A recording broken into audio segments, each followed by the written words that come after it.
Hello, welcome to Famous When I'm Dead. I'm your host, Sam King Davis, and I'm very excited to announce my next guest. He's made such a big impression on me artistically and has become a good friend and alliance as a fellow American expat. He made his start in New Jersey and now runs his caricature operation from Berlin. When I first saw his work, I was shocked at the mastery of exaggeration, line, lighting. I'd never really seen caricatures that looked so real and somehow so exaggerated. And since then, I've really looked toward his technique as a primary influence. So without further ado, I give you Paul Evina-Ze.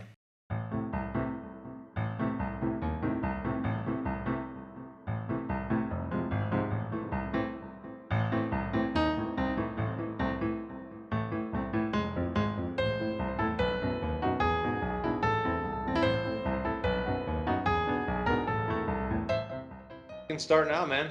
How's it going? Oh, it's going good. Just getting ready for we're having a little party today, and Burnt Orange is coming over. Oh, no shit. Yeah, he's in Berlin, so he's coming over, and we're making Southern comfort foods.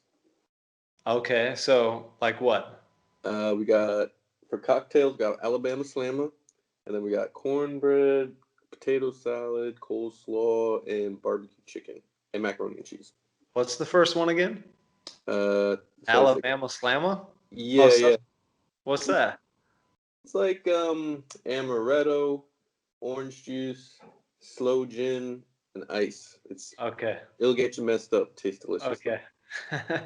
So it's a drink. Okay, cool. Yeah. So what's he in Berlin for? Just to come visit? They have an apartment here, and his Oh, wife has a gallery show this Friday in Berlin. oh, So nice. so we got invited. So hopefully we'll be able to make it. One of us, me or Volta. Yeah, I didn't know his wife was an artist. Oh yeah, I helped her move into an apartment. She's got some amazing, huge canvases and stuff. She uses a Wow. lot found materials and stuff, so it's interesting. What does she do? Like, what's her? What she's a fine artist, so she uses uh found materials and puts them together in these interesting ways, and she does gallery shows. And, it's pretty cool stuff. I Huh. don't know too much about it, but I'll find out more on Friday if I'm able to go. Cool. Cool. That sounds like fun, man. So it's just you. Is it Bennett and his wife, and then you and Volta? Yeah, and then just two other friends that we have in Berlin, so pretty small gathering. Cool. Cool. Cool. Will you guys be wearing masks the whole time? Maybe we'll have the window open. Yeah. So why don't we talk about how you got started in the arts? I know a little bit about your background. You started in New Jersey? No, I started doing caricatures in Kings Dominion, Virginia, with Commons Okay. in 2010. And then what happened after that? Like when you started there, that's like when you started your caricature career, but were you doing artwork before that? Yeah, I was in my third year of art school, so this was the summer before my senior year. I had been applying to different caricature places over the years, and they never got back to me. So Hmm. finally, they got back to me. They called me. They were like, "Hey, we have a job, like minimum wage. It's in Virginia, though. I lived in New York. I had no car, and they were like, "It's yours if you want it." And I was like, "Man, where am I gonna stay? All this stuff." So I borrowed my mom's car, drove down to the interview, got the job, and drove back. It was like 8 hour drive. And So what were you going to school for? Like what you were going to fine art school or what exactly? I was going to a regular art school, Pratt. It's in Brooklyn. I was Uh-huh. studying illustration, so with a focus on like children's books. Ah, cool, cool. So that explains the book, which we'll talk more about later, yeah? Yeah. Yeah, cool. All right. I just want to take note of that so we don't forget that. Cool. Um, so what happened after that? I know this story right here is like inspiring for any young artist, I think. So maybe you can go into like what happened when you went down to Virginia. Oh yeah. So I went down there, and Kings Dominion is in the middle of nowhere. There was no like hotels, and they didn't have housing for me or anything like that. So my girlfriend at the time was really excited about this prospect, and so she came down with me, and we just like looked. We found some places, and we are like, oh, okay, we'll just camp in the woods. And she was like, that sounds awesome. So she applied for a job too. We both got hired, and then we camped in the woods all summer and rode our bikes to work. Man, what an awesome girlfriend. Yeah, I didn't think she would be up for that. I guess she thought it was cool. I don't know. How was it though living like where did you like I guess there were showers near there or Yeah. There was showers nearby. Our original plan was just to find just a random place in the woods, but it turns out there was like a campground, so uh we were able to have like we even had like an electric setup where we put like an air conditioner inside our tent, and oh, there were showers nearby, so it was okay. But just when you camp for that long time, like months like that, you start to get like all kinds of weird bugs and things cohabitating with you. So you kind of again. yeah, but you were able to maintain your health pretty good, huh? Like were you eating like what where were you eating at local restaurants or just like going to the grocery store and stuff? We go to the grocery stores. We were pretty broke. And the other campers that were nearby, when they would leave, they knew that we were staying there whole summer, so they would donate their wood to us. So we'd wake up in the morning, have a pile of firewood, Oh, and nice. we would use that and make lunch and dinner and stuff, and just cook up some stuff. And we had an ice box, so whatever we had leftovers, we throw it in the ice box. Oh, okay. I didn't know you had an ice box. Okay. It was just a cooler, yeah. Would you ever do that again if you had to? Well, me and Volta had camped, but not. We would do fairs and festivals. We would camp overnight someplace, but 2 months, 3 months, I don't know. I don't think Like I'd do that. let me ask you this, like would you get a job at like scrubbing floors or let's say would you get a job at McDonald's or would you sleep in the tent again for 3 months, 3 months? Oh, if I was really enjoying what I did, I would take, I would take bad circumstances like sleeping in a tent and stuff to do that. So I would do that as opposed to live in like a really nice house and then work at McDonald's or something. Yeah, yeah. So what happened after that? You learned how to do caricatures there basically, and you did that over the summer, and then what? Yep, and then I came back, and then I made my thesis, my like everything was caricature related, and I got like a pretty big break. It was really random and awesome. My teacher really liked that I was doing caricatures and got me my first gig doing these celebrity chef portraits for it was like the Food Network, and they were on the window display in all the Barney's stores all across the United States, and I got paid like 4,500 for that. Whoa, nice. I bought my Vespa. Oh, I didn't know you had a Vespa either. I don't remember Yeah, yeah. about that. Huh. Mhm. So your thesis was like caricature related, and you said that they were pumped about that. They were excited about that. Well, it was different, in art school, everyone's doing everything. It's like silk screening, this and this, and nobody knew how to do caricatures. No one was doing it. No one was, and I just did it in this fun way that was just kind of unique, and they were all about it. Cool. And when you did your thesis, did you have to write about it? Because I had to write a pretty big thesis for my school. I might be using the wrong word. It was called senior project. Yeah. That's the thesis is more like a written thing. Yeah, no, it's called the senior project, and I was just doing like celebrities, caricatures of celebrities like Amy Winehouse and stuff like that, in this kind of weird caricature style Hmm. with these elaborate backgrounds. So you got a Vespa, and then what happened after that? Well, I graduated. Um, I got a Vespa, and then I traveled across the country on it. And then I got my next job was in Myrtle Beach, doing airbrush caricatures in Myrtle Beach in 2011. So the very next summer, How which long is did you how long did you travel on your Vespa? You like cross country on a Vespa. yeah. So I started in New York, and then I went. I went through like not New Jersey, but like Pennsylvania, Ohio, through Kansas. So it was like parts were really, really flat. And then I went through Colorado in the mountains. And then it got really, really cold. It was in the middle of summer, but it was freezing. And Hmm. I'd be at a campsite and I'd just be in my tent freezing, and like the ice was like freezing on the tent. So I Uh, went in the bathroom and just went into the shower and just sat in the hot shower and fell asleep there because I was like freezing cold. Whoa. It's just weird stuff like that. And then I got as far as Las Vegas. I was supposed to go to LA, but I had a job interview in Myrtle Beach. And in order to make it there on time, I had to turn around and go back. Huh. So how were you applying for that? Did someone already know about your work, or did you, I mean, you were connecting to the internet at that time, right? Like applying for jobs? That was through a friend. It's from Natalia. Uh-huh. Natalia. Yeah. She worked there for several summers, and I had been there visiting, just as like a tourist. And so I met the other caricature artists there, just excited. And she was like, she talked to her boss and was like, "Hey, we can get you a job here if you get here by August 15th." So I sped up my road trip and got back as quickly as I could so that I could start working there.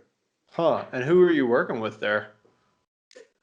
Everybody in that company, it's a very isolated company, so they have like almost no contact with other caricature artists outside of that small niche group, and they're all Oh, from Russia, Kazakhstan, and this kind of area.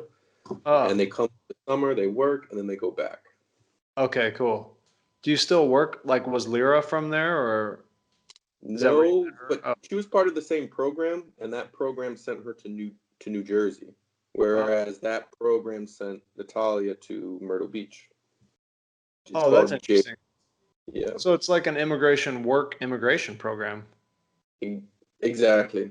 And so they can hire people and make them work more than 40 hours a week, but not pay them overtime, basically. That's an interesting business model. Do you know who start? I mean, you don't have to say the name, but who started it? Was it the another Ukrainian guy or Who started the company in Myrtle Beach? yeah, like the immigration company model? I have no idea, but I think it's been around for a while, but the countries have shifted. Back in the 80s, it was probably more Irish, the UK, and then over the years, it's kind of shifted to other countries. That's really interesting. I didn't know that that even existed. I mean, there's definitely a lot of artists, like caricature artists that I work with on the bridge that are immigrants, and just saw that as a way to kind of like make a living here. But Hmm. that's the first time I've ever heard of like a organized company doing it. Hmm. Hmm. It's a pretty cool program. Yeah. Yeah, I mean, that's a cool way, especially for someone who wants to come to America. They get to make money with their art and then move here as well. So they were taking care of their visas and stuff too, huh? Yeah, well, they would have like a visa just to work for the summer, and then they expired, and then they had to go back. But in some cases, they ended up just staying. Yeah, yeah. So after that, you went to New Jersey? And yeah, exactly. Then I started in 2011 was my first summer in New Jersey, and I was just drawing on the boardwalk, just with like I would ride on my scooter with a backpack full of my easel and drawing supplies on the boardwalk, draw for a couple hours, and then I stayed in the garage at somebody's house because I couldn't find housing. And this guy was like, "Hey, I have a garage." So I stayed in a garage. It smelled like oil and garbage. I Oh slept on like shit. a couch that was like a fold-out couch. Man, you're like the poster boy for like suffering for your art, you know? I didn't really. Yeah, I guess it was to me. It was just kind of cool. It's just like I get to live in New Jersey and draw on the beach. Yeah, Didn't yeah. matter. I was living in a garage, although it was. Now that I think about it, I'm like, man, that kind of sucked. Yeah, that's what a little perspective will give you. Um, so what about, I mean, I guess my question is like when you were a kid, were you always kind of adventurous like that? Or like what about your is there like something about your upbringing or like your parents or like some experience that you had that like you knew that you were going to be adventurous, or like what would drive you to do that? Was it just like a real love for wanting to make money with art, or? No, I think I think I was always just pretty adventurous. I mean, the first time I went to Europe was by myself when I was 18. Mhm. My parents traveled a lot. My dad speaks like 5 languages, lived in many different countries. So just growing up, I just always had in my head that, that you can go and travel and live in different places. Even though I hadn't done it, I just knew that it was something that could be done because my dad Oh, did it. okay. Yeah, that's cool. So, oh shit, I had another question about that. Yep, it's gone. So, Yeah. so yeah, so you came back to Jersey, and then like how old were you at that point? Well, I just graduated college. I was 23. Oh, that was my other question. So it's been you have been basically drawing caricatures as a career or as a job for like 10 years now. Yep, exactly 10 years. Yep. Okay, cool, cool. And so okay, so now we're back in New Jersey, and then you decide you want to make a business out of it. Yep. I was doing that where I was just drawing in a spot. It was really nothing. And the next year was the same thing, just drawing on a spot. But then there was the hurricane, Hurricane Sandy, Katrina, no, Sandy, and it just destroyed everything. And then when I came back, they were rebuilding. I didn't know if there was going to be a place for me, but there was a great opportunity, and I had my first store ever. And then it was right in the middle of the boardwalk, and it was 2013. So that was your first business ever. Yeah, like my first business, my first. I mean, I hadn't even seen other people have like a storefront. It's like Hmm. mostly like these little stands and stuff. That's where I've always worked.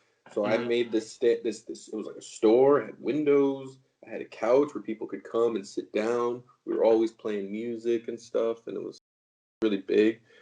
And it was right in the middle of the boardwalk, so it was nice. So it was kind of like it was pretty much a dream come true. It was like envisioned Yeah. of what I would want if I could have whatever I wanted. Yeah, that's such an awesome feeling, man. It's like a real feeling of like self-actualization, Like I had the same experience with the hot dog business, Like I just worked my ass off to get it started and did all of these things I needed to do. And then the first night, actually, I had 2 boxes, so that equaled like 90 hot dogs stolen out of the back of my truck. And I, Stealing hot dogs. yeah, yeah, it was so cold outside that like I just left the hot dogs in the back of my truck because it was freezing outside. And I was outside a hockey game like selling hot dogs.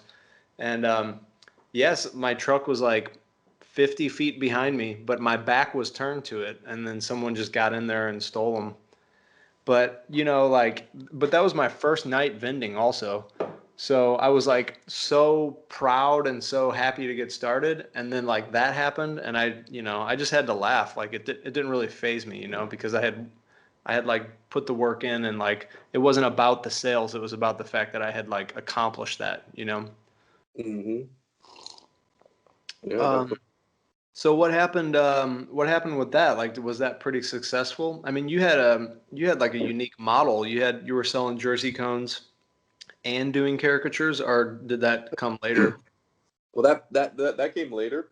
The first time I did the caricatures was 2013, and I had this store. I needed like another artist, and all my friends were like, they weren't really. They were like, oh well, I don't know, because this was my first business adventure. So maybe they were a little skeptical. And then I met a couple months prior. I met this guy in a bar, and I was telling him about my job. I drew characters, and he was like, "Oh man, that sounds like the most amazing thing ever. If you ever need somebody, call me." So I was like, "Okay." So I kept his number, and then during the summer, I was like, "Oh man, maybe I'll call this guy because I have nobody else." So I call him. I'm like, "Hey man, you still interested in that job?" He's like, "Yeah." And I was like, "You're free this summer?" He's like, "Well, I got a job, but I can quit." And I was like, "Really?" And he's like, "Yeah." So he quits his job, drives down to Jersey, and moves in with me. This is Dave Hardgrove. So he Uh-huh. still lives, if you know him. He still does caricatures, and he's pretty active in the ISCA community. So I was like, all right, I'm going to train you. And I just had him copy some caricatures. It was like July 2nd when he came. And July 3rd, I had him like shadow me, where he would just draw people next to me. Mm-hmm. And they started buying his caricatures as well. And then the fourth day was his first day. He just started working nonstop the whole summer and didn't have one single reject. Wow. That whole summer. It was incredible. His characters were terrible. I'll be the first to say it. He'll admit that too. Yeah, I saw I saw a post somewhere. I forget where I saw it, but it was like, it was a caricature artist who made a caricature of someone, and then they came back like 3 years later and they're like, "Hey, you did a caricature of us 3 years ago." And they're like, "Oh, I don't remember you, but that's cool. Can I see a picture?" She's like, "You don't have to see a picture. I got it tattooed on my back." And like Oh showed this no. back tattoo of a fucking caricature. And it was like, shit. Oh It's like, man. but they loved it, you know, it's so funny. That it was in Manny's book actually, now that I think of it. Yeah. Wow. That's Yeah, I I heard a story similar to that. Yeah. mean That's embarrassing. It could be worse though. It could be you look at it and you could be like, "Oh man, I was so bad back then." And you look at that and you be like, "I've improved so much since then." The worst would be you look at it and you go, "Wow, I used to be better then." Yeah, that's a worse Yeah, I feeling. don't know if that ever happens. I guess that does happen sometimes. That happens, trust me. Oh yeah? People get In worse? terms of different things, like in like creativity wise, like you could be like, "Oh man, I was more creative back then." Oh yeah. Yeah, I've seen some pretty bad caricature tattoos, but that one was maybe the worst. And she's like, in the book she said that like she did a new caricature for them and they didn't like the new one. They liked the old one better. Of But course, they were. They had already. yeah, they have to rationalize that they like the old one better because they already had it tattooed on her back. Yep. So so that was going, and then like how long did you do that for? I had that store for 2 years, and then the lease. They didn't renew the lease because they wanted to put something else in that store. So I was pretty like upset. I was like, "Oh man, what am I gonna do?" I wasn't sure if I was gonna come back to New Jersey, but I had an opportunity to continue and get another store. So I did come back, and then the following years when I started the ice cream. Oh, okay. So then you all together were doing like your own retail store for like 4 years? The store was from 2013 to 2017. Yeah, Oh, okay, cool. So that's, oh, okay. That's both of the stores or the just the one that's store? just the caricatures. The ice cream was just for 2 years, Okay. 16 and 17. So what happened with that? Was it pretty good and then it died off at the end, or I mean, Uh, I'm guessing wasn't going swimmingly well if you decided to move to Berlin. the caricature business. Yeah. It was going down. Um, but honestly, the last summer I was there was probably my best summer. We had a ton of artists come. Maybe 25 different artists came through Through the the course of the summer. whole summer. Yeah, Okay. all at times. Um, some really great artists had a lot of fun. It just wasn't that profitable, and it's not always about the money, but it's like, what do I do differently next year? Like, how can I expand? And it was just sort of like there was nowhere to go from there. And I'm always looking to move forward and grow bigger. Mhm. And I think I outgrew New Jersey. So even though it was fun, it was like time to move on. So that's why I moved to Germany. So what made you pick Germany? Germany was just, I had the impression that it was easy to move here, like as a refugee or just as a person. They're not so strict. And Berlin is a very artistic city. A lot of people, a lot of artists here. And a couple times that I've been here, I kind of fell in love with it. So I definitely had my eyes set on Berlin. Cool. What was it about that you fell in love with Berlin? Was it, I mean, it's probably not the architecture. No. Somebody described Berlin as being like an apple that's rotten in its core. Something like that. that image just kind of stuck with me. Is it kind of nice on the outside? What do they mean by that? Like the architecture is nice around the borders, but on the inside it's just shit? No, just kind of there's a dark side to Berlin in terms of the just with the drugs and this kind of underworld, I guess. I don't know. But what I like about it, I like the party atmosphere. I like that it's cheap. It's very affordable to live here. You can get a really nice apartment in the middle of Berlin, and it's not too expensive.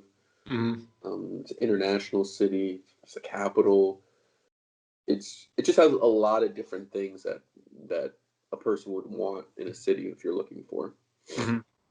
Cool. So I'm gonna go live now for like the next part of the next couple questions I have for you. Do you use TikTok? No, my brother has been telling me that I need to get on it because apparently it's a good thing to do caricatures. It's very easy to get like a large amount of people to see it. Oh, you said your brother told you that? Yeah, he sent me a video of alli drawing that had like 1.3 million views. Shit. And I was like, oh, I know alli. He's also got 100,000 followers too. 160. 160 now. Yeah. On Instagram. He hit 100. He hit 100 like not that long ago. Yeah. Yeah, that's crazy. He's really savvy about this kind of internet stuff, and it's just too much for me to deal with it. Even making a story is just like. Yeah, I'm trying to get myself into it. Fuck, man. I'm gonna do it differently. Yeah, I'm trying to get like in the habit of it, but man, it's just like so much energy. It's not like obviously it's not physical energy, but it's like constant. It's got to be like so constant that it's not even enjoyable, you know? Yeah.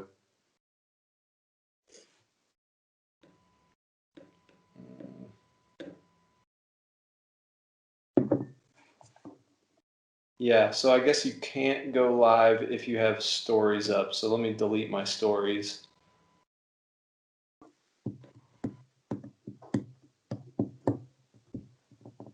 Yeah, you're definitely not a very active guy on social media. Because I was looking through your stuff and I can see that it's not very an active thing for you. Which one? Oh, your Instagram. Yeah. You're more active for the Alfie's lunchtime. Lunchbox. Keep saying lunchbox. Was it originally called Alfie's Lunchbox? No, it was always lunchtime. I like that though. Lunchbox sounds good too. You can make lunchboxes with your political cartoons on it. That would be fun, but what is it for kids? Yeah, right. Exactly. We got to teach them young, man. They got to know. They got to know the truth. Okay, cool. Damn, we already got 10 people on. 11 people. Cool. So, welcome everybody to Famous When I'm Dead. We're here with Paul Evina-Ze. Evina-Ze. And if you have any questions, go ahead and send them in. I have a different screen in front of me so I can see your questions and I can throw those in there if I see them, because it looks like a lot of people are commenting already. Cool. So the first question I wanted to ask was, what are your top 3 influencers in caricature? Like your top 3 biggest influences in the realm of caricature and exaggeration? Okay. Well, the first 2 is easy. I would say definitely Joe Bloom, because I started off in Commons. They had his book, and I used to, What, Rejects? Yeah, they had the Rejects book, and that's where we would practice from. My second influence would be Sean Gardner. Uh-huh. I met him at ISCA in 2011. I was kind of like starstruck. I'm like, oh, Sean Gardner, and he gave me a lot of tips. He showed me about line quality. He showed me how to use Tuscan red on the face. I was like, Tuscan red on the face? And eventually he had me draw with him a couple times when he was doing zombie caricatures. And I learned so much, probably more than I've ever learned from anybody, from Sean Gardner. So that's his main thing right now is the zombie thing, right? Well, he's doing tattoos now. Oh, okay. So I Isn't don't it know if he. Yeah. isn't it like his Instagram like Sean Gardner hates you or something? Yeah. Yeah. That's right. Yeah, okay, cool. Yeah, I remember watching a tutorial video of him from like on the ISCA page, I think. So, yeah. Was it the one where he was drawing a lady at the convention and he's using like green in her skin or something? Yeah, It's a yeah, really old video, but I had seen that one. yeah. So what kind of stuff did you learn from him? For him, it was more like technical stuff. Like I started using a Copic because of him. Oh, Uh, I was using it. I was like, man, how do you use this? He's like, practice. So I kept it up, and I still like using the Copic. It's slow, but I still enjoy it the most out of all the different kinds of markers. I don't And know if it's slow. I mean, you're pretty fast at that. Were you using a Franken marker before, like the Crayola marker with the ink in it? I've used that. It's just messy and kind of annoying. I just never used it consistently. I use the Marquette a lot, which is still my favorite live marker. And I'll just use straight up Crayolas. I know it gets green or something at the end, but it doesn't really matter. I like the Crayola. It's okay. Oh, okay. Yeah, I didn't never like that because it wasn't archival. Someone just asked, why does he hate you? Squid Get Lover One. What a name. Yeah, Squid Get Lover. I don't know why Sean Gardner hates you, but he does, according to his Instagram page. Why his name is Sean Gardner hates you? Yeah. No, it's Sean Gardner is awesome. Nick Mitchell hates you Oh, okay, okay. because they're friends, and that makes sense because he definitely he has some funny stories where he'll get like a reject or something, and he'll just just really hates the customers or something like All that. right. So what about your that was only two influences. What was the other one? Yeah. Okay. The third one is probably tough because I feel like there's a lot. I think I want to say maybe Nate Kapnicki Yeah. for exaggeration and this kind of thing. Yeah, I'd probably say yeah. I think that would probably be my third. Yeah. Nate's definitely in my top three. I would Hmm. probably say Nate, Manny, and I don't know. I was gonna say Matt Garcia, but I want to put you in that category. I want to put somebody in that category that exaggerates but still has like really good structure and rendering. And Mac does, but not with his live stuff. Hmm. So I would say definitely like your work has been a big influence to me, especially lately, especially with the lighting technique and that lost line technique. Hmm. Did you Okay.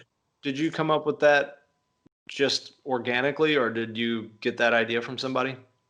I think the lost line. I'm pretty sure that might have been Sean Gardner as well, because he was doing that with his zombie caricatures, and it was just really awesome. To amend what I said, probably third would be it would be Nate, but it'd Oh, probably I be lost tied. you for a second. Okay, to amend what I said, probably for third would be Nate, but also a tie between Ty Jones. Okay. Oh, you're back. Oh, okay. Yeah, I lost you for like 10 seconds. All right. I was just saying that for third, I would say Nate and Ty Jones. I think they're equal in terms of like my influences on me. Hmm. And it's a pity that he's not drawing anymore because I still go back and look at his stuff. He's doing comic stuff now, right? Yeah, yeah. Oh, no, it's still going. All right. Yeah, I had a little glitch there. So, what are your top three influences outside of caricature? Man, that's Artistically, let's say. a tough question because I don't really look at that many artists outside of caricatures. Okay, then how about this? Like, what are your top three influences? And it doesn't have to be in the world of caricature or art. It could be in business. It could be in like something that kind of influences your approach. Well, if I was going to say artists, I'd probably say maybe like John Singer Sargent and uh, Ralph Steadman. He does this very like Salah has a style that's similar to Ralph Steadman's, kind of like dripping ink, kind of ink splatters, and just wild and just fun. Was Ralph Steadman the one who was doing a lot of artwork for Fear and Loathing? Yes, he's the Fear and Loathing artist guy. Okay. Yeah, stuff's great. Great and grotesque, just like I like it. Anybody else? In the art world, man, makes me sound terrible because I don't. Yeah, I don't know. Outside, yeah, not too many like heavy influences. Just stuff that I like here and there. What about you? You said the word grotesque, and I actually wanted to kind of talk to you a little bit about that. Like, I haven't really thought about putting it in the form of a question, but like, I guess I could say what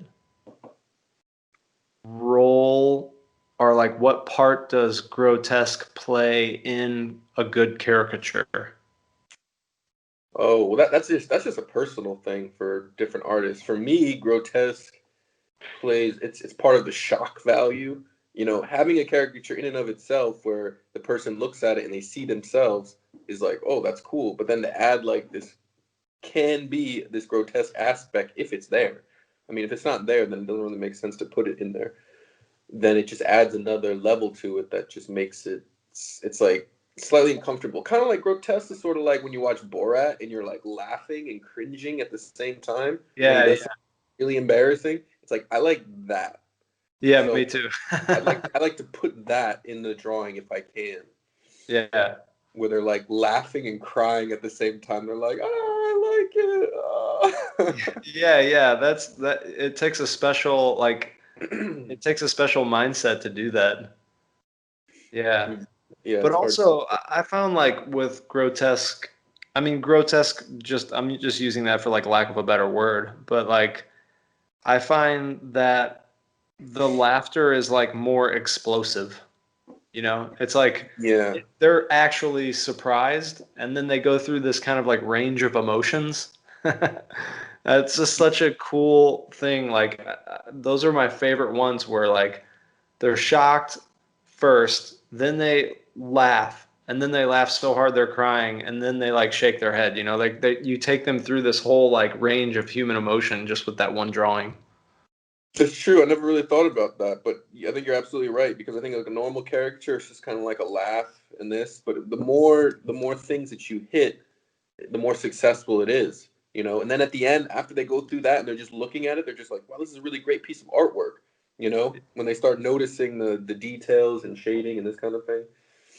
So yeah, Yeah. I would say that's a accurate, you know, observation.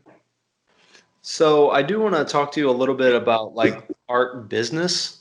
Um, yeah, I mean, we could probably have a whole interview just on that.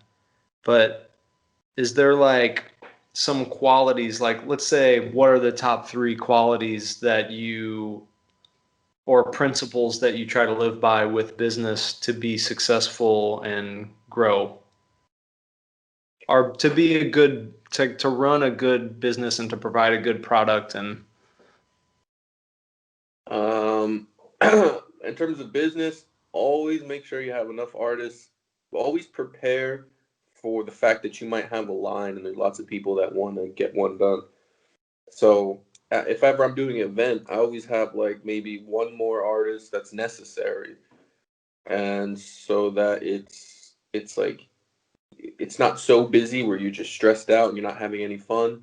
You're able to get everyone that's drawn and you have time to get up and go and get some food. So I think that's important because that keeps you in the mindset of growth if you have one more artist than necessary.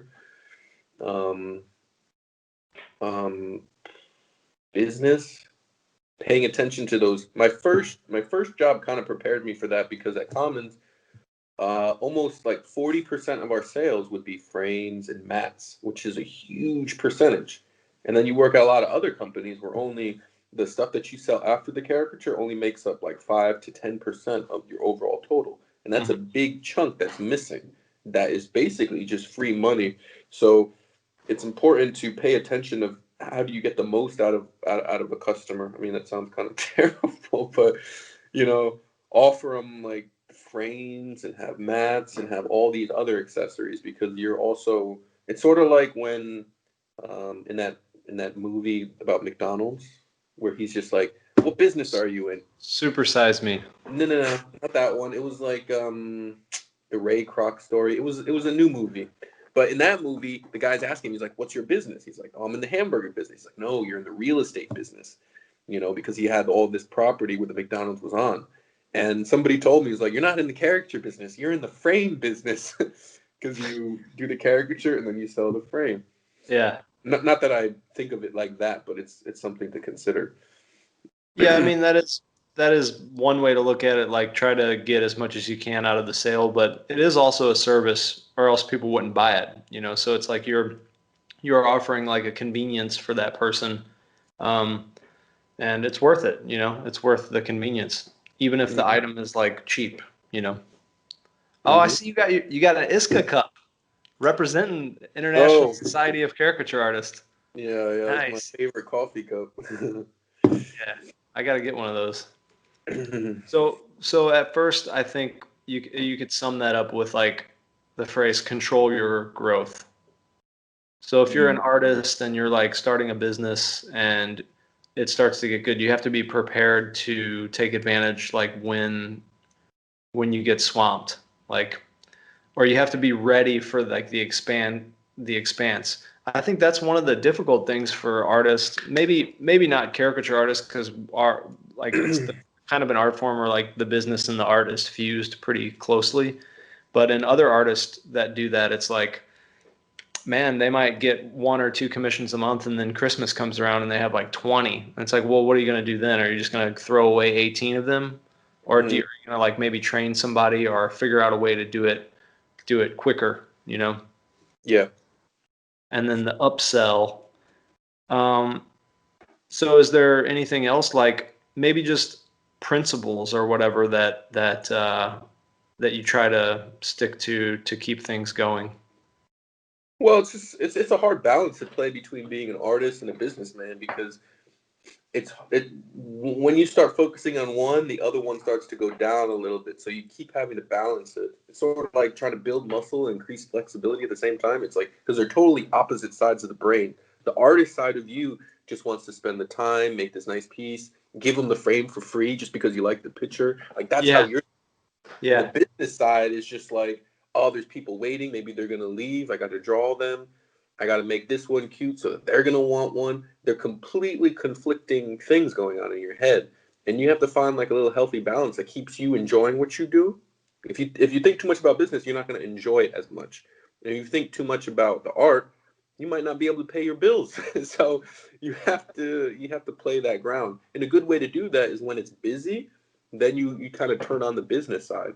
And when it's slow, you intuitively know to like slow down, have fun, enjoy yourself, because that's important. Oh, okay, that's good advice. Yeah, I guess I probably do the same thing. Yeah.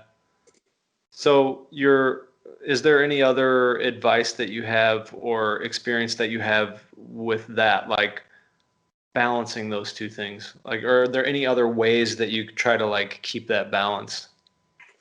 Yeah. For instance, last Christmas, Kirby came, and Kirby Rudolph is an amazing artist, and he really just has fun with his drawings. And up until that point, I was really kind of in this business mode where I'm just drawing these cute, fun caricatures. And it's just nice to have that kind of energy. Even if I wasn't particularly drawing really crazy during the Christmas market, it's nice to know that somebody right next to me is doing it in its pure sense, you know, Hmm. and just not afraid to exaggerate. And even if the people are like, "Oh, this is too crazy," and he was just able to just keep being him and doing and not like giving up on his vision of like what he's gonna do. He didn't like, cave to the masses. Yeah, So yeah, that's a great feeling to be around somebody who does something like that. yeah, yeah, for sure. Yeah. So what was that like? Did he have any rejects? Did you have any? It's almost pretty much every day. We were able to get it. It was okay though. It'd be like he would draw it, maybe they didn't like it, and then I would redraw it. So then they ended up getting two. So it was like win-win in the Yeah. business sense. Um, or I would just redraw it and do like half price, or maybe he would just redraw it differently. I mean, it wasn't that much where it was like a problem.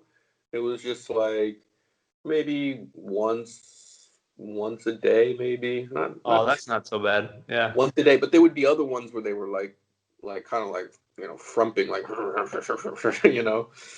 And they So didn't want it, or they took it and just grumpily walked away. well, yeah, that would be the case because he didn't speak German, so that's where I would step in and use my like. I'll be like, "Oh man, this one's so great! It looks just like you," and it wouldn't be like I was lying because it did look just like them. And I was Yeah. like, "You got a really good one. This is American artist. He came all the way over here to draw, and you got a really special caricature. Actually, this is really nice." Yeah. So they would just be like, "All right, cool," and then they would kind of accept it because his characters kind of grew on the people. They just weren't used to seeing it, and some Yes. would come back the next day and we'd be like, "You know what? We really like that what he did. We want one from him again." So, Yeah. Man, I'm so glad that you said that because I think so many people get stuck in that cutie couture kind of thing and they don't stick to what they don't stick to like their what they really love to do in the style that they really love to do it. I'm guilty of that too. I do the same thing. I pull the reins back a little bit and mhm, then I had this experience well, actually, let me finish my point. My point was the fact that like people do it does grow on people and it might be a shock at first, but like we are the style makers, like there is a certain amount of we can't just like scribble on the page and then hand that over to somebody, but like um so there is a certain amount of like consideration for like what the customer wants or whatever, but in the end like we decide what the style is. And I think it's just important to remember that because as soon as you start letting the customers dictate the style, what you're doing is like a fast, cute portrait. That's it. It's not a caricature. Um, but I had this experience recently, like the most recent one on this topic was I had this couple sit down and they're like, just draw me as ugly as you can. And I was like, oh my God, if I just had that for every customer. So I did it. I was like really exaggerated and it was spot on. It was good. It was funny. And then like there was this huge crowd that was watching and then everyone in the crowd wanted it. Like it created this massive kind of like demand for that. So for mhm, the next 2 or 3 hours, I was just like beasting people and they were loving it and it was like this great energy. And so I think that like yeah, stepping over that line and like taking a risk really like people can really feel that. yep. Yeah. Nice. So do you have any, I'm gonna do one more question on the live feed and then turn that off. But do you have any advice for young artists or art students that want to start a career in art? This is a more general question because, obviously there's 1,000 different kinds of art. Okay. Well then I would say don't worry so much about money and just take whatever opportunities you can get, but don't necessarily stay there. Just go there, work a couple months, and then try to suck up as many experiences as possible. I think it really benefited me to work in Korea, do airbrush caricatures in Virginia, and then also travel around and do fairs where you're just drawing really, really fast. And also working in New Jersey where I'm drawing slow and kind of just taking my time. So all those different experiences come together and make you more of a complete artist. And I think so as a young artist, just try to take as many experiences as you can while you're still free to move around and go different places. Hmm. Yeah, that's good. That's good advice. Um, I also want to throw in there about discipline and consistency. We'll talk a little bit about that probably when we talk about Alfie's lunch time. Um, but yeah, it's accumulative. Like if you want to learn like some of the most rapid growth that I've had is during these 30-day challenges. Not necessarily Inktober, but like there's the ISCA one where like for the month of January we draw a celebrity every day, and Hmm. I want to put that stuff in my portfolio, or I at least want to have like a few pieces that I can put in my portfolio. So I really put the effort into that, and I do it. You have to do it every day to keep up with it, or else you get lost in the dust, you know? So Hmm. just like doing that every day, like even after 30 days, like there's like a huge leap in growth. So that's really what the advice that I want to give to young artists is like, even if you spend like 15 minutes sketching a day, like just do it every day. When I take public transport, I keep my sketchbook with me and I just sketch people on the tram. It doesn't even matter what you draw. It's about the act of drawing, you know, it's about the act of like observing and seeing. And Hmm. yeah, isn't it David Goggins that said discipline equals freedom? Probably. I just read his book like 5 months ago. So That I can't hurt me. did know that. Yeah, yeah. Great book. Yeah, it's awesome. But I think that what I'm getting at with the discipline equals freedom is that like the passion for something grows when you get better at it. So it's like if you're interested in something enough even to like consistently do it for a while, once you start getting better, it becomes like more automatic or easier. And then you learn more and then it's even more fun. And then like the more you learn about something, like the more fun it is to do. And it's like it actually, you know, after you trudge through the learning process, it's like it's a kind of freedom to actually draw. Like, you know, I mean, you get into like a flow state and you can just draw for hours and hours and hours. Yeah, yeah. And it's just this amazing feeling, you know? It's interesting you say that because I think I would say the opposite in a sense that I think a lot of other caricature artists like because you when you start off with caricatures, you're not that good, but you have this passion because there's this big distance from where you are and where you want to be, And when you look at the paper and every time you draw something, it's not what you envision. But as you get closer to that, then the excitement is sort of like a little bit less because you're like it's just a matter of like it's just a little different. And then you Mhm. reach the peak and you're like one of the great caricature artists like Sean Gardner, Ty Jones, or whatever, and then maybe they just lose interest because it's like they have this idea in their head, and then they put it on the paper, and it's not so different from what they imagine, and so they're like, okay, well, I can do this now. There's no struggle, there's no frustration. It's still fun, but it doesn't have that added effect of like in the beginning when you're just like, if only I could draw this way, which is really Mm. exciting. Huh. Yeah, that's a good point. Yeah, I suppose like that's why dropping something or changing your materials or changing your technique if you want to keep going with it. I mean, for me, like I probably challenge myself or I try too many different things before I get, you know, one technique down completely. I'll switch. Like as soon as I start to feel that I'm getting tired of something, I'll switch to something else. Okay. So like the first 2 years I did pencil, I was doing pencil and they were like really crappy in the beginning. And then when they started to really come together and look good, then I switched to marker. Hmm. So yeah, I mean that's what keeps me on my toes anyway, or keeps it more interesting to me. That's the cool thing about caricature is like, I mean, I suppose you can do that with any medium, but caricature, I mean, there's so many different like approaches and styles and techniques and materials and stuff. Yeah, so you can continue to have this passion for it if you keep switching materials and it becomes a challenge though, I think Do you want to move? You're getting blasted there. um I can just move over to the side. Sun is just If it's more comfortable, yeah. yeah, no, I'm fine. So what about you? I mean, I would say you've pretty much mastered that Copic and those art sticks. How are you feeling about it? Uh I wouldn't say I mastered them, but I do feel like I'm close enough to what I want to be where it's like where I envision myself is not so far from where I am now. So I think that makes it less exciting for me, and so that's why I don't really do that many caricatures that much anymore. And I'm kind of more like doing like the Alfie's lunchtime and stuff, and because that's a little bit more challenging. Time to So change yeah, your vision. huh? What? You changed your vision a little bit. Yeah, yeah. Because caricatures is more, it's just kind of like capturing the person, where Alfie's lunchtime is like sort of like trying to create an idea and put it. So it's just more like mental energy to do that a little bit. So Hmm. Cool. All right, I'm going to turn the live feed off. So thanks for watching. And if you want to see the rest of the interview, check us out on the YouTube channel. Subscribe.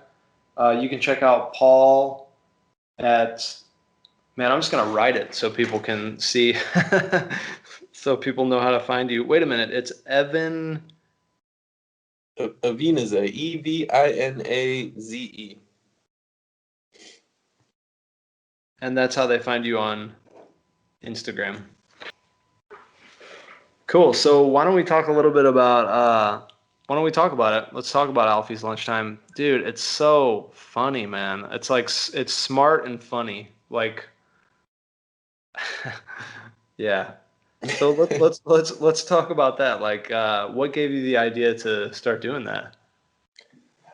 Well, kind of a good question. I think during this COVID thing, it's just had a lot of free time with the politics and everything going on this summer. It kind of hit a fever pitch, so there was just lots of material.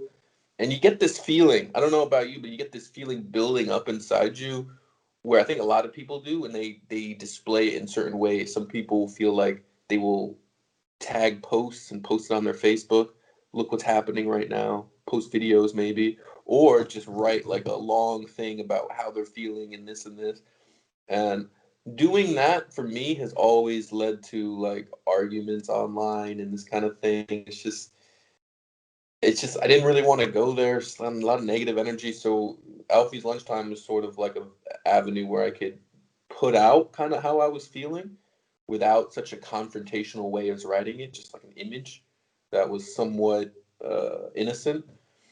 And maybe a couple people see it or not. It's okay. It was more like for me, especially in the beginning. Yeah, and man, I think that what makes that way more brilliant than just like typing something out, and expressing your idea with words is it's not words are more like explicit, you know? Yeah, exactly. Yeah.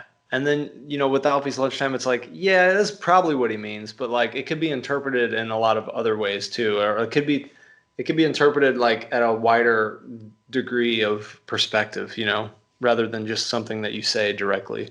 Yeah, yeah, and that's what I Yeah. liked about it. Yeah, and it's great because it like nobody's really safe. Don't say. I Nobody's just safe. go after everyone. Nobody's safe at Alfie's lunch table. Yeah, Equal I saw this video. There was like this compilation video about with Joe Biden in it, and it's just a compilation of him like sniffing little girls' hair.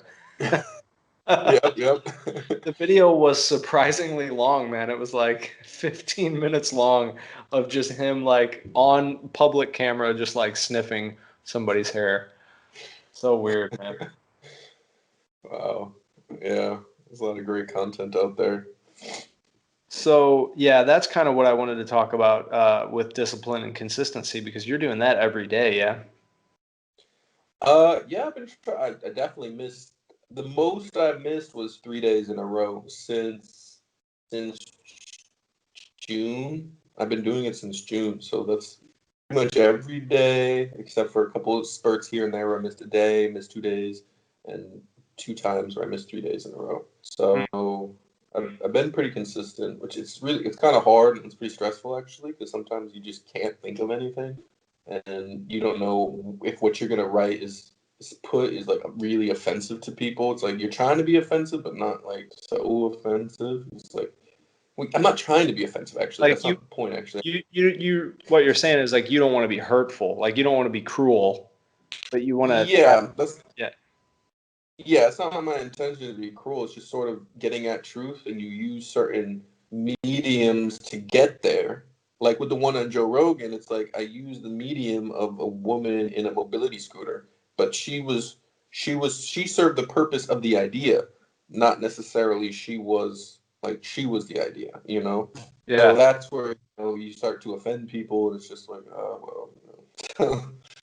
Yeah, yeah. It's interesting that it's one thing that's interesting about that, let's say for like the obesity thing, is like here in the Czech Republic, it's just like friends will just say, "Hey, you're getting fat." Like there's like absolutely no, well, I don't know. I'm not the one being called that, so I don't know how it feels, but there's like no socially, there's no like damning of that. It's like it just is what it is, There's like not a stigma yeah. like there is in the United States where 40% of people are overweight. Yeah. I Yeah. guess that's more of a cultural thing where people are just more straightforward and kind of is what it is, and there's people aren't sensitive like that over here as much. God, the US, it's like, fuck, man. I mean, I had this interesting thing that happened to me when I moved here to Prague was like I started to notice that I had like my governor turned up all the way. Like I would go to say something and I'd stop myself, and then I'd go to say something and I'd stop myself. Maybe that's just because I'm an asshole and I say a lot of offensive things, but but either way, like I wasn't really like being myself. Like I wasn't being as direct and as bold and as kind of I wasn't my. It really killed my humor. Mm-hmm. And when I moved to Prague, I started to like loosen up a little bit. And man, that felt really good to like just be myself and say what I felt and say what was on my mind. And, same thing with me. I'm not trying to be cruel or I'm not trying to hurt anybody's feelings or anything, but sometimes people's feelings get hurt. Yeah, yeah. So Yeah, what, you have a pretty old sense of humor, so I feel like you know what that's like to, when you when you go down that path and people start getting offended. You probably have one of the boldest sense of humors I know. oh yeah. Yeah, just like some of the stuff that you posted at Iska, I was just like, whoa. What do you mean? Like pictures or things that I wrote? No, drawings. Like when you're going around the wall and you're looking, you're like, oh, okay. And then I come to your wall, I'm like, whoa. It's like, oh shit. Yeah, I guess that's got to come out somewhere. Yeah, yeah. No, it's good. Yeah. So what about that? Like how did that feel when you saw your comic on Joe Rogan? Oh well, it was really surreal. I was like, how is this possible? Like when I had posted that, I only had like a couple hundred followers. Like I had like, and how did it go from there to Joe Rogan in like a week or two? Like it happened like overnight, and it was popping up on everyone's Facebook. It's like how like these people are messaging me who I hadn't seen in years, and just like, hey, your picture's in my Facebook feed. I'm like, what? Like it was just insane. So it was really cool. At the same time, it's like, man, I wish I spent more time working on that because I really just did that in like an hour or something really quickly. Yeah. And I was like, well, where do I go from here? So I was like, it's not gonna happen again. I'm not gonna. There's nothing I can do that's bigger than that. So Yeah. Yeah, I guess so. I guess that's probably about as big as you can get right now. I guess you probably decided to start signing it a little bit more clearly after I that. I do. I put my Instagram handle on all my drawings, but people erase them. The ones that go viral, like when I find them, because you can do Google image search, Uh-huh. and most of them they take the my name off of it. Man, that's shitty. Like, have you thought of watermarking them? Well, the thing is, since I do these drawings almost every day, it's like you don't know which one's gonna go viral, so it's just like the ones I think are really good, and I put my name in there, like nobody's really interested in. So it's like it just seems like a lot of work to be hiding my name in it everywhere. And even with the name on it, people don't really search you actually, because I posted a drawing on Reddit that got 17,000 upvotes. Uh-huh. Like 17,000 people saw it and upvoted it, and I don't think I got maybe like one or two followers on Instagram. Wow. like people they look at the art and then they're not that interested in who created it. It's just like they look at it as an individual thing. Yeah, yeah, that's interesting. I wonder, man, that's like a real bummer for artists, you know? It is, dude. Images are just so cheap now. It's like it doesn't matter how much energy you put into it because they're so accessible. They're so like people take it all for granted. Yeah, yeah. And even if somebody tags your stuff in Instagram, even if they have like 1 million followers, because I've had that happen where they would post my drawing, tag me in it, and even if they had like, 500,000 followers, it would only result in like at the most 400 followers, which is still pretty good, but Yeah. you Huh. So do you get business from Instagram? no, Commissions and stuff? not really. I don't really make money from it, but I will start doing like t-shirts and then maybe sell a couple t-shirts, I guess. And when I finish the president's book, it'll just give me another audience for maybe a couple people buy a couple copies. But I wasn't really seeing it as like a money making opportunity, just Mhm. kind of like a little fun side project. Yeah, that's the thing for me with my art Instagram. It's like I did some contest and got up to the 10,000 mark, and I was like, okay, cool. Now I can do the swipe up link, and like, maybe I got 10,000 people, even if 1% of those people per month like wants a commission, that's good, That's just not happening, I mean, part of it's the demographic that, you get when you do contests. But I had like almost 3,000 people before I started doing the contest, and still, like, I didn't never really got much work from it. It also has to do with my style because it's like pretty experimental and there's like a lot of bold kind of exaggerations, and that doesn't sell that well. But I don't know, man. It just seems like a lot of effort, like for no kickback, you know? I think once you get up to like, if you can get, because there's other people who do what I do, and they have like 50,000 followers, and they have like a really high return rate. They have like 50,000, and they post a drawing and get like 10 to 15,000 likes. So it's like a really high rate of interaction between their followers and their, and they sell their stuff, and they can make some money from that. And they're doing like, you mean like your art page or your Alfie's lunchtime?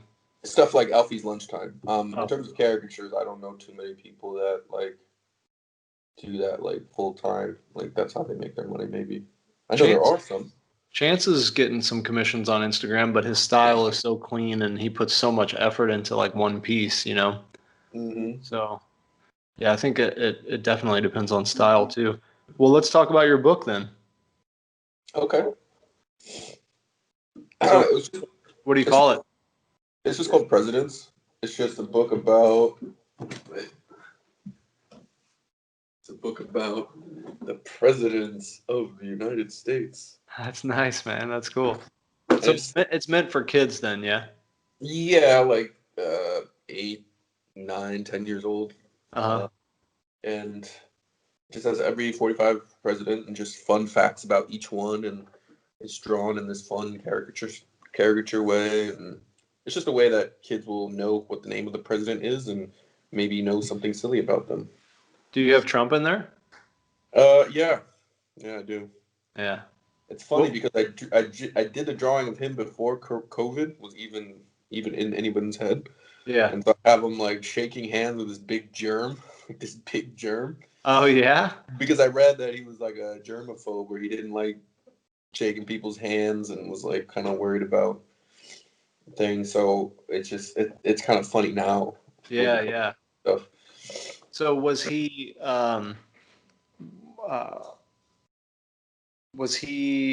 oh, fuck, there goes that question again. It's just totally gone. There goes my hero. um oh yeah, I wanted to ask you like what the fact was for him in the book. Oh, just that he was a germaphobe, Oh, and that was the fact. yeah, so he's just shaking hands with this big like giant germ, and just kind of like got these little tiny hands, and it's just kind of. Yeah. It was difficult to do Trump because he's such a polarizing figure that you got to find one where it's like the more recent presidents where it's like not so like, oh, this person hates Trump, or this person loves this person. Just sort of like, just kind of like harmless ones. Yeah. But as it goes further back, it's just kind of like You anything can. goes. Yeah, yeah. So did Volta do some of the drawings, or was she was helping you with that? She didn't do the drawings. Like I would do the drawings just so that the style was consistent, and she would like do some of the coloring on some of the drawings, Hmm. kind of like the middle stages of the coloring, and then I would do like the finishing touches and that kind of stuff. So, Cool. So yeah, how long were you working on that for? man, it took a long time. I mean, probably 4 or 5 months. No, maybe 4 months, because we were doing like a drawing a day, Hmm. but then we would miss days and stuff like that, and then putting it together and all that stuff. It took like 4 months maybe. Yeah. So how are you going to publish it?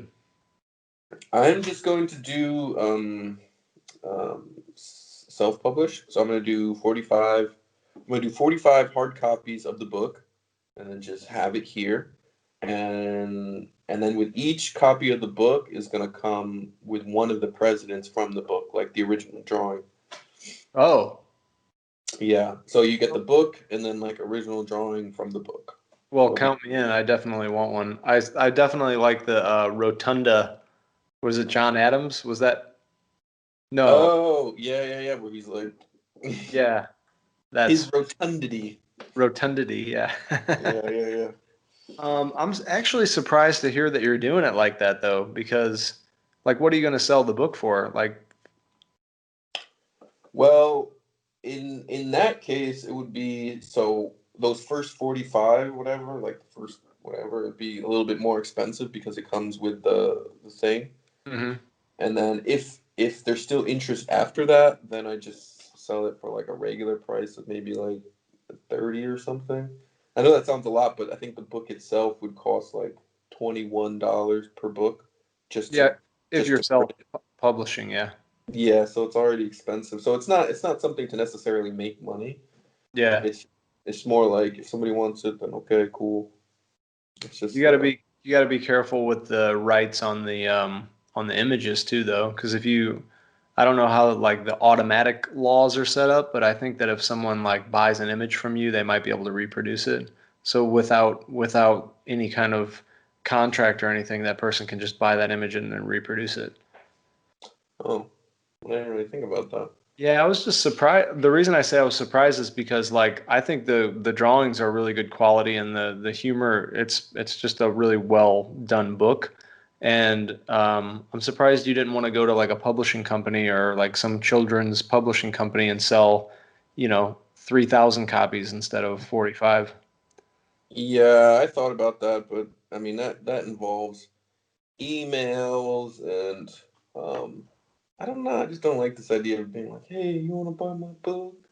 I did that when I first graduated college, and I just didn't really like that whole process. They don't really buy very many books, and even if they did like it, I'd probably have to reformat the entire thing, Hmm. redraw lots of them, and it's not really about that. Because either way, I wouldn't make that much money even if they did take it and do it. It would just mean a lot more work for me, and for me, it's just like a personal project that was just kind of fun. So, Do you think that you'll do another book in the future? um, maybe like more of like a story, like where it's kind of like narrative. That might be fun, but Uh-huh. as of right now, I kind of don't really have something in the works. But I would do a meme book where I put the memes that I drew together, and I would Yeah. do all the ones that are popular. I would redraw them in like a traditional like art stick marker, like kind of artist. So it's like more artistic and not just like this kind of. Huh, that's an interesting approach. Yeah, I mean, I think what you have there on the Instagram page is like already pretty good. Like you have a lot of great source material. I guess the thing with that is that you have to strike while the iron's hot on that stuff because if you wait a couple years, it's going to be a different topic, you know? Yeah, Yeah, well, that would definitely knock out a lot of the different memes, but I think certain ones are kind of timeless. It's just more of a general idea. Hmm. But yeah, I guess you're right though. Yeah, I think some of them are very much like in the moment. Yeah, man, you got some kind of golden things there. You have that book that all of those drawings. That's I don't know. I guess I know that you're not doing it for money, but I guess I see a lot of value in that and a lot of like sales potential in that. And even with the Alfie's lunchtime thing, that's like there's a lot of different possibilities for that too. So yeah, Yeah.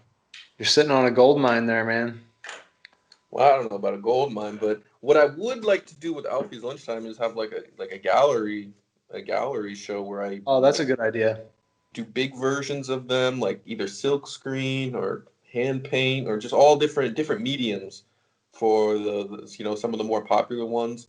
Because there's 6 or 7 that went viral, like really viral. So it would give me like enough stuff, and then plus another of the other ones to put in there and kind of have a show. It's called like politically incorrect, and that'd be fun because I've never And had then a and real. then you'd invite Bill Maher to come to the show. Yeah, Bill Maher. What does he have a show called Politically Incorrect I or something? think so, yeah. I I didn't think even know. that's the name of the show, yeah. Yeah. But Yeah. or he had a show called Politically Incorrect. Um, yeah, I would definitely come to that show. Have you ever thought about getting an agent? No. You don't want that? mm, I really don't know anything about that. Yeah. Yeah, I have always wanted like a secretary or an agent. And like with the caricature business, I actually had my wife Kate and another friend of mine working to kind of like build up the live digital and live traditional gigs, and we were like rocking and rolling, man. And then we got the right hook from Corona, and that just stopped that. But yeah, for me, dude, it's like I think for you, like you just don't do it. Like you're like, just a minute ago, you're like, that involves emails. I gotta get the small roadblock. I'm like, I Yeah. can't do it. I've always been that way. So yeah, I would definitely benefit from like an agent because it just won't happen otherwise.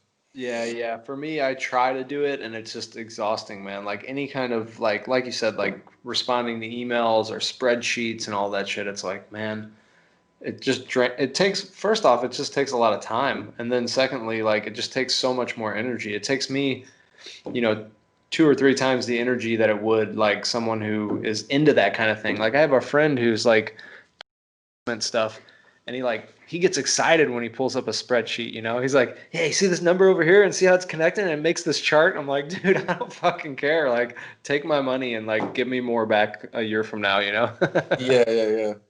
Well, yeah, it's important, and it's like if you're doing art, it's so mental and creative that if you, in my opinion, if you're doing too many things like emails and this sort of thing, you're really putting your brain in the not a great space to be creating good artwork. And what's Yeah. the point of having all these connections and all this if you're not producing something good, And when it Yeah. comes down to making the artwork, you're thinking about other things. It's like just Yeah. make the good artwork and then hopefully the other things will come will come. Yeah. Yeah. So, are you going to do a Christmas market this year? Yeah, I just got the receipt from the Christmas market, so I will these things can get canceled though, and a lot of them have been, but so Yeah. far it hasn't. Yeah. And it's yeah, I'm looking at it right now. Yeah, it's gonna be all of December. Early Nice. Yeah, so about a solid month. Well, are you going to have two stands or is it going to be the same size as previous years? I don't know. And as of this year, probably we were just gonna do the one stand. Yeah. It's a possibility to do two, but I don't even know if there's gonna be a Christmas market. They Yeah. could still cancel it. So Yeah. um We got canceled. oh, it definitely got canceled. Yeah, but the organizers are trying to do it on a smaller scale. But to be honest, I don't know if I want to do it on a smaller scale because the money's good, but it's like I don't know, man. I don't know if it's actually worth the risk because I don't think many people are going to be traveling. Okay. Yeah. Oh, yeah, you rely on lots of tourists. Yeah, I mean, we have a lot of checks too, but it's the real money is with tourism. Yeah. Okay. Yeah, I still have mostly the Christmas markets I do is mostly Germans. So I don't think even if there's a low tourism, I don't think it will affect too much the Christmas market. I don't know though. Well, if you need help, let me know, man. I would love to come up and work there if I don't do the Christmas market here. Okay, yeah, Yeah. definitely. And I'll have to practice a little bit more German. Okay, I'll speak German for you. Yeah. Or Volt is there. Yeah. Cool. Most people speak English, so it's pretty no, it's not too stressful. You can ask Kirby about his experience; he'll tell you. All right. Well, is there anything else? Any famous last words? No, not really. Just sort of. Yeah, I guess that's it. All right. Well, maybe we can close with one question because I'll probably cut some of that stuff out. But Hmm. tell us about the drum that you wear around your neck. This? No Yeah. story to this. I just I got want to it know. in Cameroon. Yeah, where? when I vi- when I visited Cameroon, because I'm half Cameroonian. It's in Uh, Africa. okay. Yeah, I am. Okay, cool. So it's like a part of your identity then. I guess so. I mean, I just been wearing it all the time, but it's not really like I could easily take this off and not wear it for a year and not really No, even notice. no, I don't think so, man. I think you would lose your strength if you took it off. Really, it's a part of my identity now. It's like I've Paul with the never gem seen paint. you.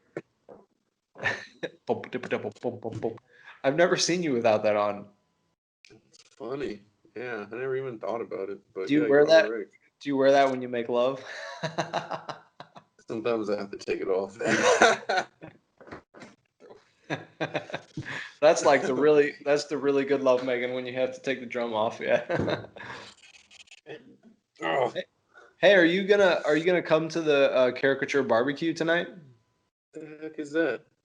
What? You don't know about that? Uh, I don't know any of these things. I know Volta does a lot of these things, and She I'll went. just look into the room and she's on her phone or thing doing it. So Yeah, yeah, she went. She went one time. Yeah, now I think now that I think of it, you popped in. I remember you popped your head in for a second. Yeah, mhm. they do it 2 to 4 times a week, depending on who's hosting. But yeah, you just pop in and everyone's there drawing, and you just draw a caricature of someone, and then you show it, and then people just hang out. I mean, it's the caricature part of it's fun, but it's more of a social thing. Mhm. It'd be cool to have you, Yeah, man. we got that party tonight. Oh yeah, yeah. Okay, well next week. Next week. Yeah, definitely.